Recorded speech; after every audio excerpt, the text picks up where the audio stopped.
Olá, queridos alunos! Essa semana estudaremos os pré-socráticos Pitágoras, Heráclito e Parmênides. Pitágoras defendeu a tese de que todas as coisas são números. Isso quer dizer que o princípio fundamental, a arqué, seria a estrutura numérica matemática da realidade.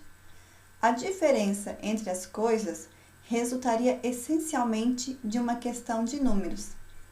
Os pitagóricos, quer dizer, as pessoas que estudavam e seguiam as teorias de Pitágoras, entendiam que os corpos eram constituídos por pontos, e a quantidade de pontos de um corpo definiria suas propriedades.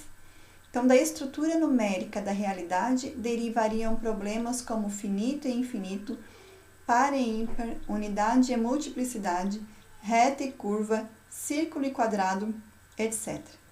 Então, Pitágoras, ele defendeu como sua arqué, ou o seu elemento primordial, a estrutura numérica da realidade. Então, ele defende que os corpos eram constituídos por pontos, e a quantidade que contém cada corpo é que difere um corpo de outro. Ou seja, um corpo, um objeto, um ser, ele difere de outro ser, de outro corpo, pela quantidade de pontos que ele possui.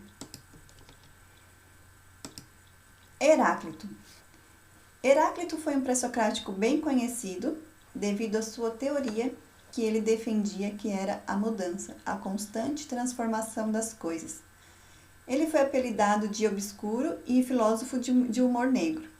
Para este filósofo, o devir, isto é, as contínuas transformações, é a lei fundamental do universo. Concentrou sua reflexão sobre o que muda. O ser não é mais que o vir a ser. O que significa essa frase? Que o ser está sempre em constante mudança. Então, o ser não é mais do que vir a ser, não é mais do que se tornar algo diferente do que ele é. Então, a gente está sempre se tornando algo diferente ao longo do tempo. Por isso, o ser não é mais que o vir a ser. Heráclito percebeu na contínua mudança das coisas, na transformação de todas as coisas, a lei mais geral do universo.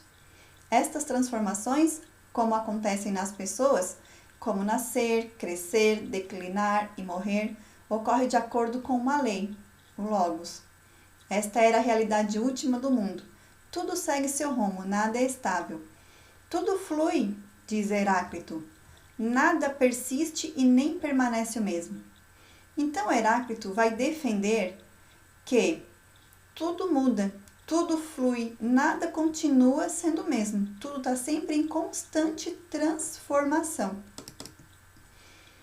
Tem uma frase muito conhecida de Heráclito que diz: não se pode tomar banho 2 vezes no mesmo rio.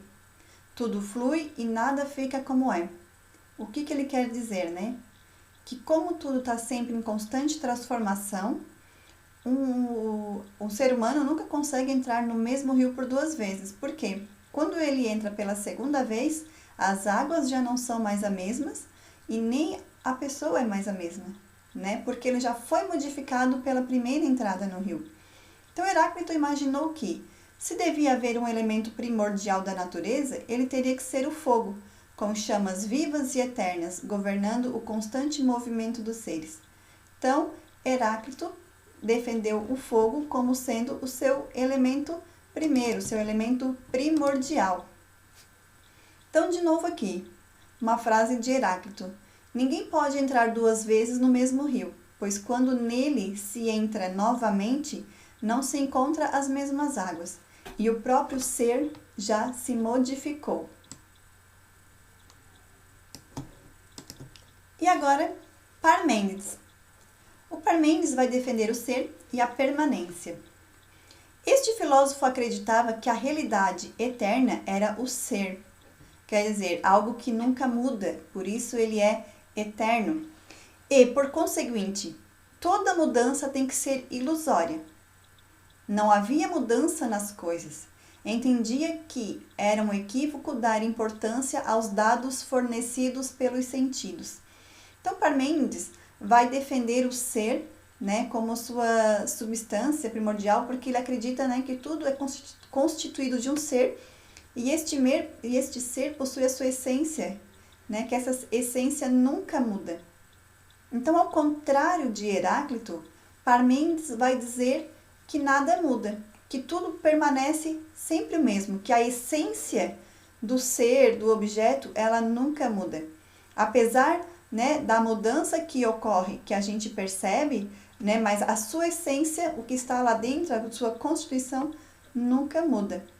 Então, ele vai dizer que é ilusória, né, é ilusão a gente acreditar nas mudanças que nós percebemos pelos sentidos. Porque as mudanças ocorrem, mas o que é essencial não muda. Que seria, né, o ser.